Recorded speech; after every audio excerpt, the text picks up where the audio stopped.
تمام دیکھنے اور سننے والوں کو پیار بھرا سلام۔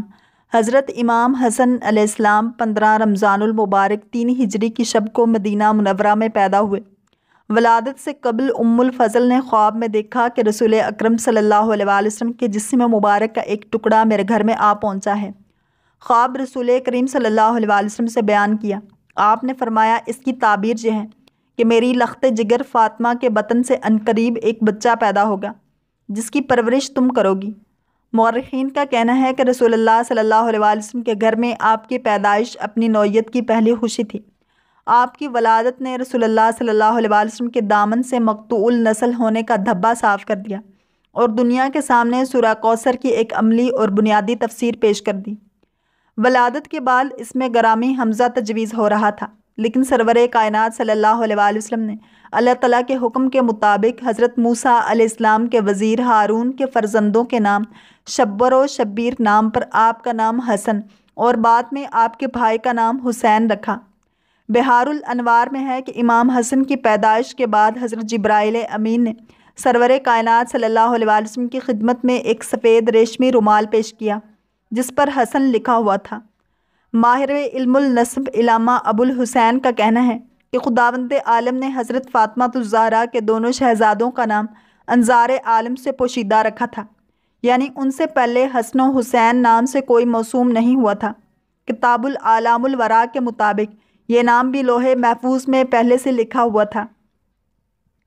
الشرح میں ہے کہ جب امام حسن علیہ السلام کی ولادت ہوئی اور آپ سرور کائنات صلی اللہ علیہ وآلہ وسلم کی خدمت میں لائے گئے تو رسول کریم صلی اللہ علیہ وآلہ وسلم بے انتہا خوش ہوئے اور ان کے دہن مبارک میں اپنی زبان اقدس دے دی۔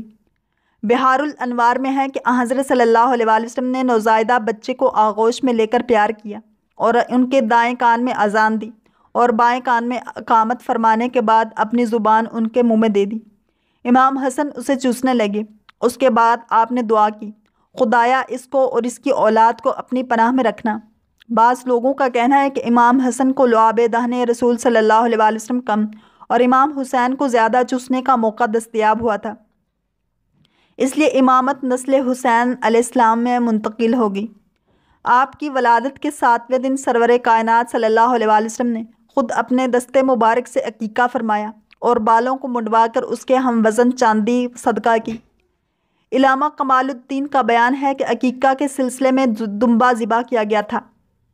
کافی کلینی میں ہے کہ سرور کائنات صلی اللہ علیہ وآلہ وسلم نے عقیقہ کے وقت جو دعا پڑھی تھی اس میں یہ عبارت بھی تھی، خدایا اس کی ہڈی مولود کی ہڈی کے عوض، اس کا گوشت اس کے گوشت کے عوض، اس کا خون اس کے خون کے عوض، اس کا بال اس کے بال کے عوض قرار دے اور اسے محمد و آل محمد کے لیے ہر بلا سے نجات کا ذریعہ بنا دے۔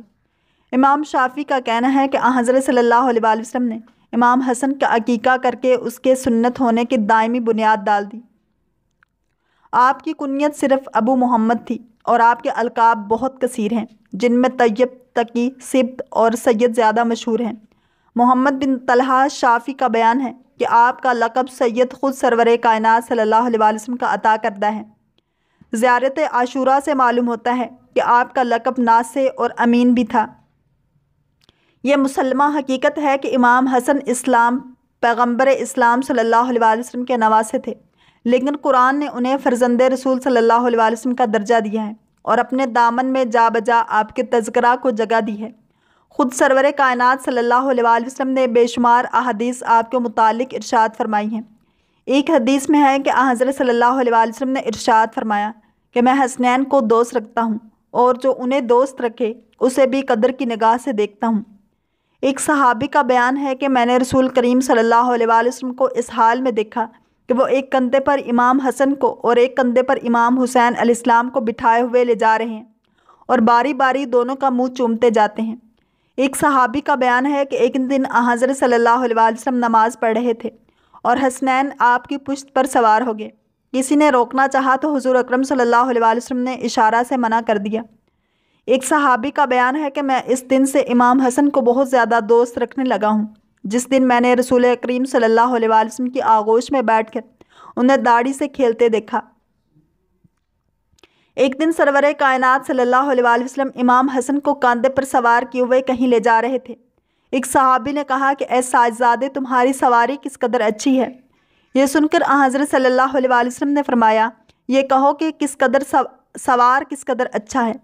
امام بخاری اور امام مسلم لکھتے ہیں کہ ایک دن حضرت صلی اللہ علیہ وآلہ وسلم امام حسن کو کندھے پر بٹھائے ہوئے فرما رہے تھے خدایا میں اسے دوست رکھتا ہوں، تو بھی اس سے محبت کر۔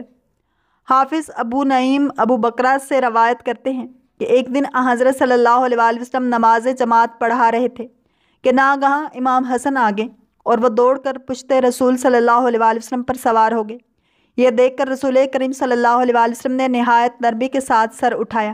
اختتام نماز پر آپ سے اس کا تذکرہ کیا گیا تو فرمایا یہ میرا گل امید ہے، یہ میرا بیٹا سید ہے، اور دیکھو یہ عنقریب دو بڑے گروہوں میں صلح کرائے گا۔ امام نسائی عبداللہ ابن شداد سے روایت کرتے ہیں کہ ایک دن نماز عشاء پڑھنے کے لیے حضرت صلی اللہ علیہ وآلہ وسلم تشریف لائے۔ آپ کی آغوش میں امام حسن تھے۔ حضرت صلی اللہ علیہ وآلہ وسلم نماز میں مشغول ہو گئے۔ جب سجدہ میں گئے تو اتنا طول دیا کہ میں یہ سمجھنے لگا کہ شاید آپ پر وحی نازل ہونے لگی ہے۔ اختتام نماز پر آپ سے اس کا ذکر کیا گیا تو فرمایا کہ میرا فرزند میری پشت پر آ گیا تھا، میں نے یہ چاہا کہ اسے اس وقت تک پشت سے نہ اتاروں جب تک وہ خود نہ اتر جائے، اس لیے سجدہ کو طول دینا پڑا۔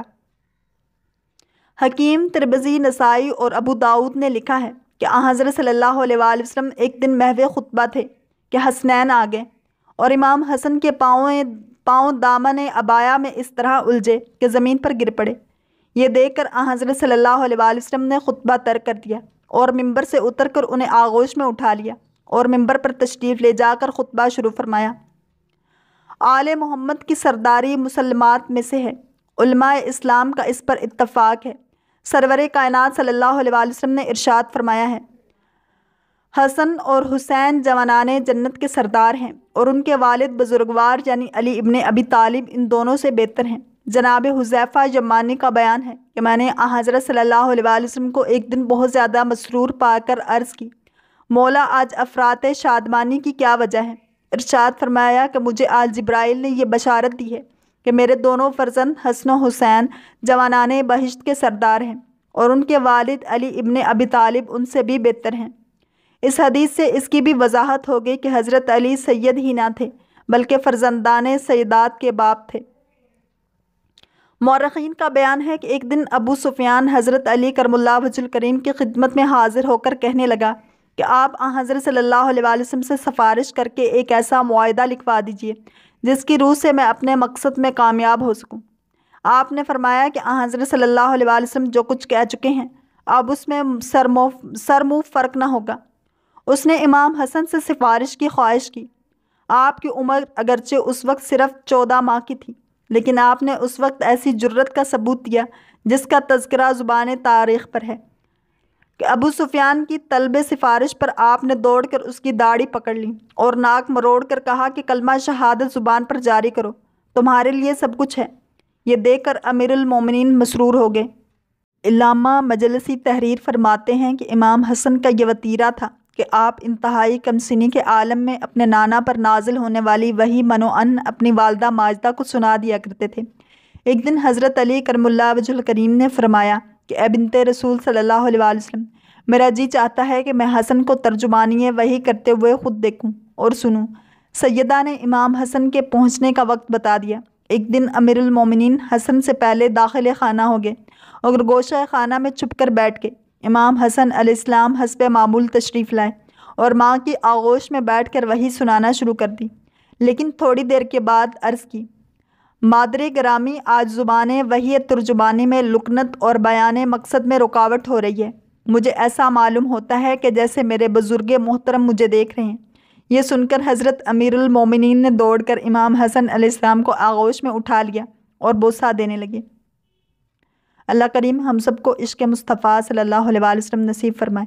اگر آپ کو یہ ویڈیو پسند آئی ہے تو لائک، شیئر اور سبسکرائب کرنا مت بھولیے تاکہ ایسے ہی اسلامک انفارمیٹیو ویڈیوز آپ تک پہنچتی رہیں۔